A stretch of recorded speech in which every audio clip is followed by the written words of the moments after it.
Regional Pokemon are some of the rarest Pokemon in Pokemon Go, as it requires you to travel all across the world to catch them all. So today I want to go through every single different regional Pokemon in Pokemon Go and where you can go ahead and find them, and what are the best ways to grind regionals in Pokemon Go to complete your Pokedex. So without further ado, let's get right into it. Well, to understand regional Pokemon, we need to understand the Pokemon Go map. The map of Pokemon Go is actually planet Earth, the world. And planet Earth and the world is broken up into different sections. While regional Pokemon are Pokemon that will only spawn in different sections of the world. For example, we have certain Pokemon that only spawn in the northern hemisphere of the world versus the southern hemisphere with different Pokemon. And that's what a regional Pokemon is. It's a Pokemon that will not spawn globally, but will be limited in where it spawns based on Niantic's code. Now there's 3 different ways you can get regional Pokemon in Pokemon Go. Number 1, traveling. Of course, you can go ahead and take a bus, a car, a plane, a boat, whatever to travel the world and collect regional Pokemon. Traveling all around the world will allow you to move your player to the area where the regional spawn, and then hopefully you can find it in that area. However, not everyone can travel. Unfortunately, not all of us are blessed with that. So you can go with number 2, which is going to be trade for regionals. By looking around at all your friends who might be a little bit more fortunate than you and able to travel, you can go ahead and ask them, hey, can you trade me this regional? I've gotten so many of my regionals from trades that I've never really been able to travel. For example, Pachurisu, which only spawns in the northern hemisphere of the world, pretty high up. I wasn't able to travel there, so I was able to get one from a friend, and I now have Pachurisu in my Pokédex, even though I've never actually traveled to the region where Pachurisu is available.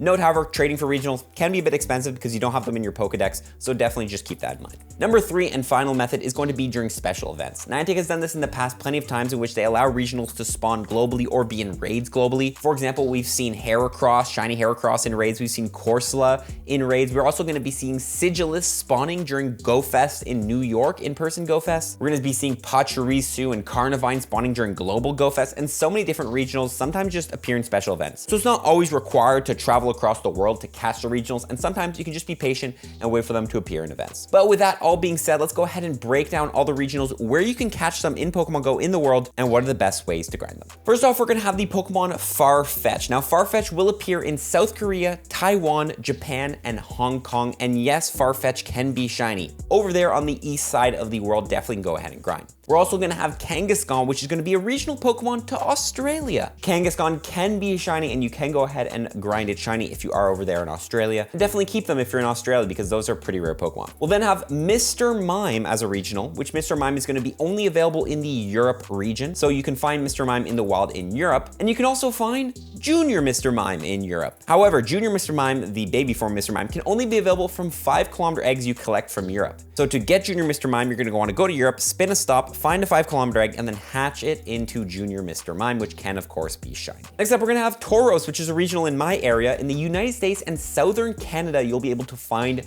Tauros. This Pokemon can be shiny as well. We'll then have Heracross, which Heracross will spawn in Central Southern American regions. And Heracross can of course be shiny recently with the Johto tour there. Super nice shiny, that Heracross. This is an amazing regional and actually a pretty useful Pokemon. We then have Corsola. Now Corsola's kind of a weird regional. It pretty much appears within 31 north and 26 south latitudes, but in coastal regions only. So it's only gonna appear near the water, near the coast, but only between 31 north and 26 south latitude. So it's kind of like a weird regional to find Corsola, but it is definitely cool and it can be shiny. One of the rarest shinies in Pokemon Go, I would say right now. We then have Tropius. Tropius is going to be available in Africa and the Middle Eastern regions. I was actually luckily able to receive one from trade, but yes, Tropius now available and also can be shiny with the Hoenn tour. We then have Relicanth. Relicanth's going to be available in New Zealand and Oceania. So that whole area over there in the east side of the world definitely going to be available to catch Relicanth, and it can be shiny as well at the time making this video. We then have Pachurisu, which again, we talked about Pachurisu a bit, but Arctic Hemisphere regions, parts of Canada, Alaska, and Russia. So pretty much just like Arctic Hemisphere, super high up in the north, you can find Pachurisu, which is just like anywhere north in the world. So you're gonna have to bring your winter coat if you're going hunting for Pachurisu. We then have Chatot. Chatot's gonna be available everywhere in the southern hemisphere. So if you are out down there in the south, you can definitely go ahead and find Chatot. And we got Carnavine. Carnavine's gonna be available in southeastern United States. It's actually a pretty small area you can find Carnavine, and I would say it is one of the rare regionals just because of the amount of space to find it. But yeah, Carnavine definitely can go ahead and grind that Pokemon. We then have Maractus. Maractus is gonna be available in Mexico, Central America, and South America. I actually recently did a trip down to Mexico where I was able able to catch some Maractuses, but unfortunately Maractus cannot be shiny yet in Pokemon Go. And on the topic of Mexico, we do have a new regional that was recently introduced, Hawlucha. Yes, Hawlucha available in Mexico. Unfortunately, it did get nerfed, so it's not a very useful regional. We then have Sigilyph, which is actually one of the only regionals I'm still missing, and that's going to be available in Egypt and in Greece. So if you are visiting down there, go ahead and check out Sigilyph. Make sure you catch a couple. And then Bouffalant. Bouffalant's going to be available in New York and the surrounding areas. I know when I was in Hartford, I was able to find them, but pretty much New York and most cities near New York, around New York, that whole area there, you can find Bouffalants. They're definitely not that rare. We then have Klefki. Klefki is going to be available in France. It is a French regional, only available in France. I have heard it is available on like the border of France, like a little bit in Germany and a little bit in Belgium, and most of these regionals as well. Like if I say the regional is available in Mexico, most likely if you're like near the border of Mexico, you'll probably be able to find them. And we also can't forget about Torkoal. Torkoal is going to be available in Western Asia and Southeastern Asian regions. This is going to be a regional that I have. I was luckily able to get one from trades, and it was also available in some past events. Finally, the last like main regional is going to be Comfey. Comfey is going to be available only in Hawaii. This is actually one of the only regionals I'm still missing. But yes, I would say one of the rarest regionals in the game right now. Comfey, definitely go ahead and grind it if you're there. Now I want to talk about regionals that have two different forms. There's a lot of Pokemon in the Pokemon universe that have like their counter forms like Sableye and Mawile. And these are regionals that are going to be kind of very similar, but they spawn on different sides of the world. Starting off with Volbeat and Illumise. Volbeat's going to be available in Europe, Asia, and Australia, so pretty much on the east side of the world, and then Illumise is going to be available in North, South Americas,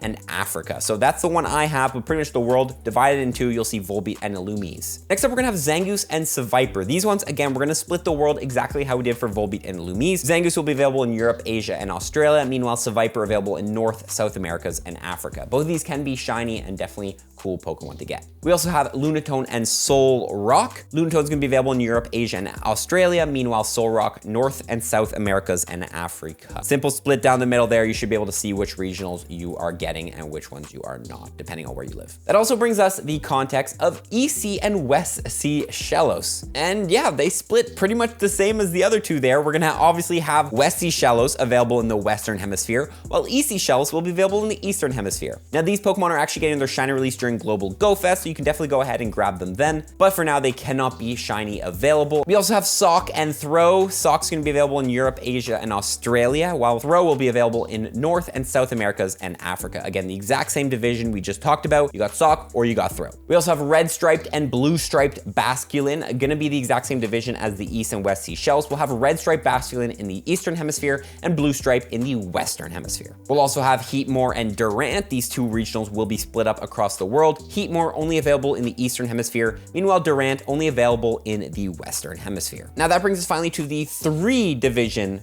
regionals, the regionals that are kind of all buddy-buddy, but they're split up into 3. Starting with Uxie, Mesprit, and Azelf. If you don't know, yes, these legendary Pokemon are the only ones that can appear in the wild randomly, and they are regionals. So Uxie is going to be available in Asia Pacific, Mesprit in Europe, Middle East, Asia, and Africa, and Azelf in North, South Americas, and Greenland. If you find any of these legendaries, no matter where you are in the world, make sure you catch them. Having a wild caught Uxie, Mesprit, or Azelf is one of the rarest things you can have in Pokemon Go, and you definitely want to make sure you snag one. We'll also see Pansage, Pansear, and Panpour, all going to be split up in the world. We'll see Pansage in Asia Pacific region, Pansear in Europe, Middle East, Africa, and India, and Panpour in the North and South Americas and Greenland. However, we have seen these Pokemon very available at events, and I know at all the Pokemon Go Play Pokemon regionals, they are quite spawning there. That brings us to the four divided regionals. Yes, there are some regionals that are divided into 4s, and that's going to be the Oricorio forms. You can catch Oricorio anywhere in the world, but depending on where you are in the world, you'll get a different form of Oricorio. First, we have the Ballet form of Oricorio, available in Europe, Middle East, and Africa. We'll then have the Pom-Pom form available of Oricorio, available in the Americas, so available for me and all the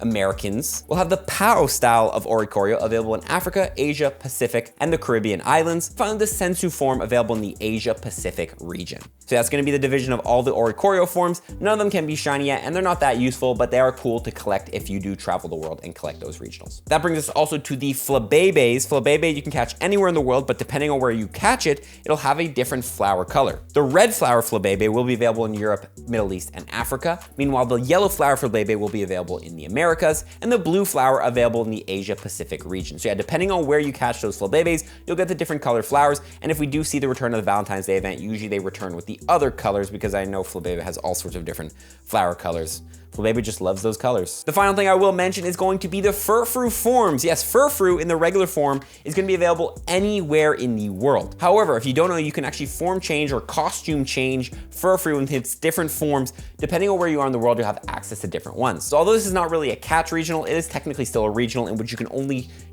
do these things depending on where you are. You'll be able to change Furfrou into the Debutante form if you're in the Americas. You'll be able to change it into the Diamond form if you're in Europe, Middle East, and Africa, and you can change it into the Star form if you're in the Asia Pacific region. You can also change Furfrou into La Reine form if you are in France. You can change it into the Kabuki form if you are in Japan, and finally you can change it into the Pharaoh form if you are in Egypt. So definitely if you are traveling and you have some Furfrous in your bag, make sure you take advantage of that and just do a quick little form change there. With that being said though, that is pretty much all the regionals in Pokemon Go. I think I've covered them all. I do want to note certain regionals can swap areas, the pair one. So sometimes we see Lunatone and Solrock swap the regions in which Lunatone is on the east and Solrock is on the west or whatever, vice versa. So do note that regionals sometimes will swap where they are spawning, but generally the regionals that are just stuck in one area, the single regionals are going to be stuck there forever. I hope this video helped guys breaking down what regionals you have in your area and what regionals you're still missing and where your travel plans will be to next to try to get them, or maybe you'll be waiting for a special event. That's it though guys, I appreciate you all watching. We'll see you in the next one. Follow for tips. Peace.